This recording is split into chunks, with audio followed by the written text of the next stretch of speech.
Deuxième partie de notre émission FC comme tous les lundis à partir de 16h, soit 15h GMT sur nos antennes. Eh bien, nous consacrons cette partie de l'émission football, au football du continent bien sûr et puis football international. Et dans cette deuxième partie, nous allons parler du football au Tchad. Vous le savez, le championnat était quasi resté au point mort pendant très longtemps. Nous allons faire le point avec un de nos invités d'ici quelques secondes. Alors nos invités, je vous rappelle notamment que nous avons Wally Dieng, qui est ancien joueur mais aussi formateur, et puis aussi Noureddine Sali, notre éditorialiste qui travaille, vous savez, qui est journaliste à France Maghreb 2. On peut vous écouter sur quelle fréquence? Sur le 99.5 sur la bande FM à Paris. D'accord, mais j'écouterai pour voir s'il n'y a pas de bêtises. T'as pas encore écouté? Non, pas encore. Et puis, bien entendu, il y a Emmanuel Trégoa, qui est ancien sélectionneur du Tchad, qui a entraîné notamment le Paris FC, Red Star, les U19 du Racine. Vous avez bien tourné, hein, quand même. Hein? Oui, c'était intéressant. Ouais. Un beau parcours. Mauvais souvenir avec quelle équipe? Aucun. Aucun. Aucun mauvais souvenir. Tout s'est bien passé. Oui, tout. La question internaute.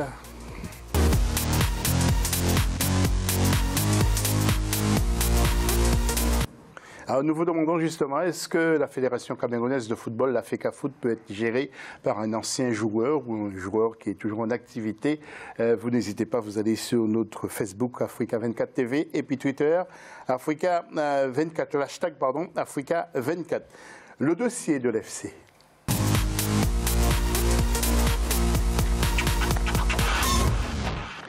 Depuis quelque temps, vous l'avez remarqué, le Tchad a disparu de la planète foot. Le dernier championnat date de 2011. Il semblerait que le championnat a repris en septembre 2018. Nous allons voir ça en détail dans quelques instants. Mais quel avenir pour le football tchadien? Voyons donc le sujet sous les SAO avec Mohamed Ramadan. Au Tchad, le football fait face à de multiples crises qui ne favorisent pas son développement. Le conflit de leadership des membres de la fédération, le manque de coordination entre le ministère de tutelle et le staff technique, ainsi que le manque d'infrastructures adéquates sont autant de facteurs qui menacent l'avenir du football tchadien. Le problème, c'est que le ministère de Jeunesse et des Sports et la fédération ne s'accordent pas régulièrement les violons. Parce que lorsque nous sommes dans une équipe nationale, ça devient automatiquement l'affaire de l'État. Donc l'aspect financier, l'aspect administratif est à l'État. L'aspect technique seulement revient à la fédération. Malheureusement, ces deux institutions n'accordent généralement pas leur violon. C'est ce qui fait que régulièrement nous avons des problèmes. Aux multiples problèmes de leadership administratif s'ajoute le manque d'encadrement technique des joueurs dû au non-respect des normes de recrutement des encadreurs techniques. Les séances groupées des sportifs doivent commencer à 2 mois au minimum. 2 mois au minimum, ça leur permet d'avoir les syntaxes de la combinaison, ça leur permet d'avoir de rythme. Donc, ces joueurs venus de différents clubs, de différentes organisations pourraient se connaître. Malheureusement, avec notre nation, ce n'est pas toujours facile. On va traîner, il faut aller par-ci, aller par-là. Pour rappel, depuis la création de la Fédération tchadienne de football en 1960, l'équipe nationale de football n'a remporté sur le plan international que la Coupe de la Communauté économique et monétaire de l'Afrique centrale en 2014. Voilà, c'est une situation quasiment catastrophique. Wally Dieng, comment jugez-vous ce football dans le pays de 2 anciens grands footballeurs, notamment Nabateng Toko? Bah oui, c'est vrai que et Jafet Ndoram. Ouais. On connaît, c'est les 2 grands joueurs qu'on a eu la chance de pouvoir voir en France. Mais c'est vrai qu'au-delà de ça, quand on suit ces images, on se dit que le football tchadien a perdu quand même toute sa grandeur. Ouais. Et c'est sacrément dommage. Oui. Noureddine, vous aussi, vous êtes un peu triste parce que vous regardez tout ce qui se passe sur le continent. J'essaye. Ouais. Et ça vous rend quand même triste parce qu'il n'y a pas de relève après Nabateng Toko, après Jafet Ndoram, qui a préféré rester même à Nantes, qui n'est même pas retourné au pays. Et son fils a pris la direction de Monaco et son fils a pris la nationalité française, même pas la nationalité tchadienne. Enfin, except ces deux grands joueurs, comme Wally vient de le signaler, je pense que je vais peut-être aller dans le même sens que M. Trégoat quand il va parler de ce pays qui connaît peut-être mieux quiconque actuellement. Oui, nous allons le retrouver tout à l'heure. C'est lui qui va nous faire un grand...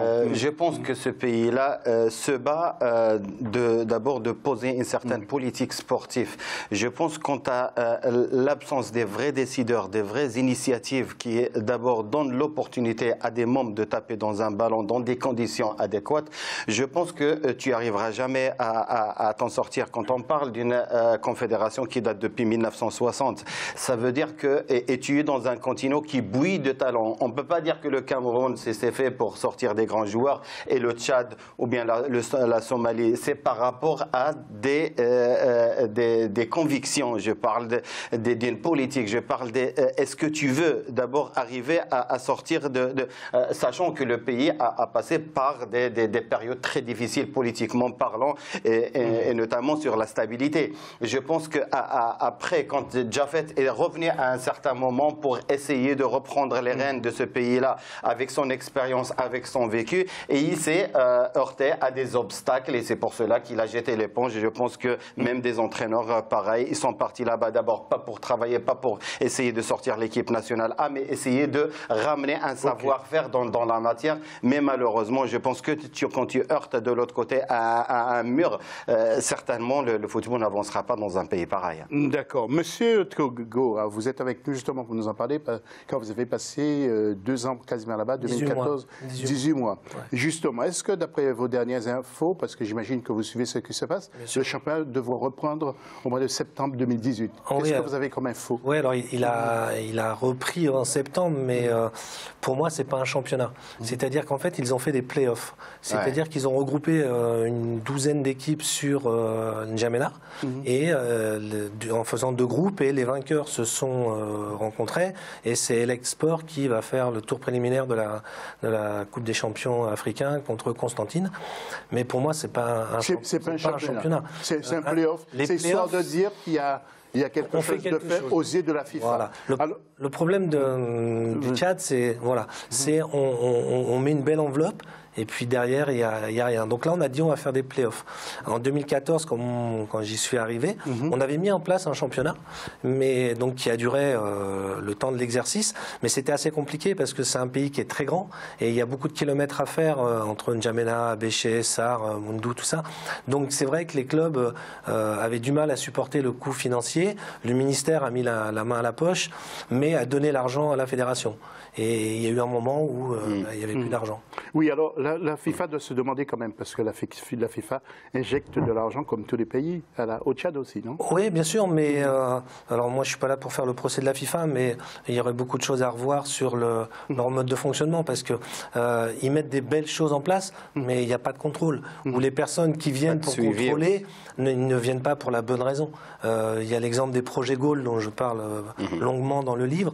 Oui, et il y a eu beaucoup, justement, oui. Allez-y. Il y a eu beaucoup d'argent qui ont été qui ont été injectés sur le Tchad pour le développement des jeunes, pour les championnats des jeunes, le football féminin, les infrastructures. Et il y a eu un moment, moi quand je suis arrivé là-bas, on m'avait vendu un centre de formation comme le Clairefontaine tchadien.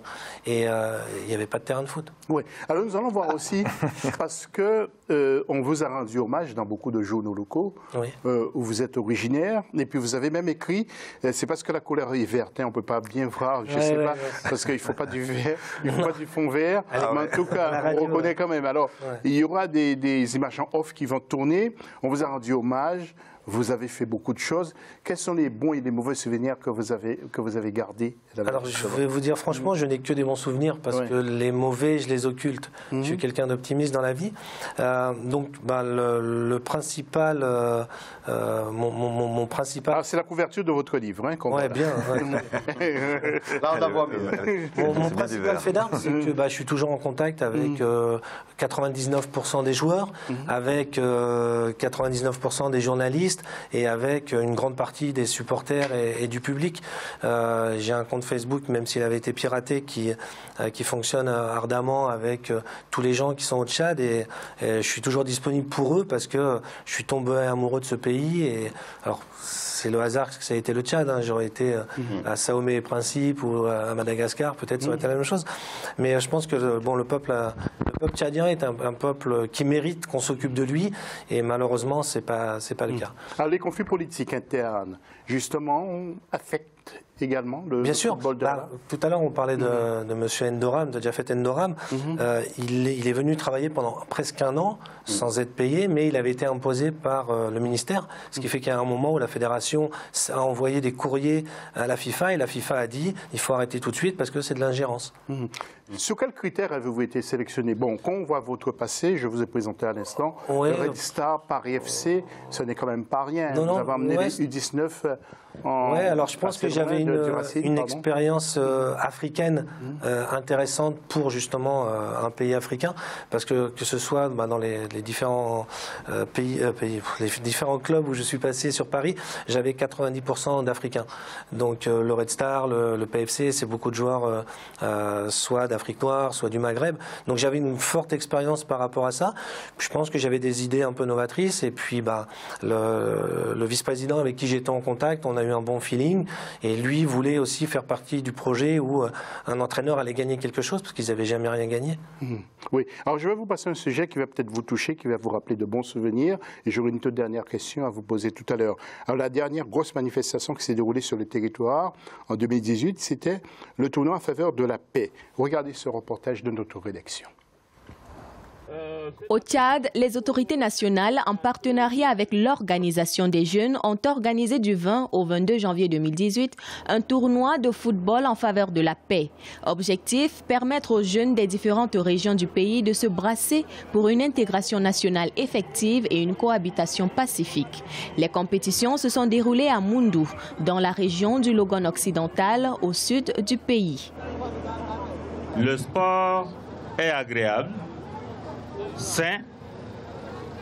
Le sport unit mieux que toute autre matière.